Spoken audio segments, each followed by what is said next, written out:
जम्मू कश्मीर में second phase के तहत आज वोटिंग लगातार जारी है और हम आज बड़गाम में मौजूद हैं।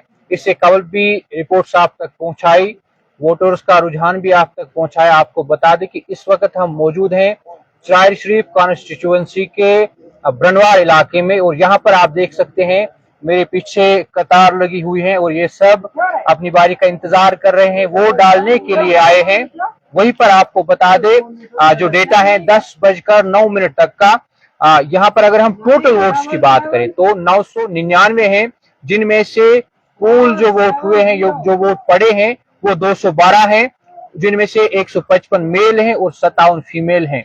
आपको बता दें कि बड़गाम में हम लगातार कवरेज कर रहे हैं और आगे भी हम जितने भी यहाँ पर कॉन्स्टिट्यूएंसीज हैं या पोलिंग स्टेशन हैं वहां तक भी पहुंचने की कोशिश करेंगे। आप बने रहिए हमारे साथ।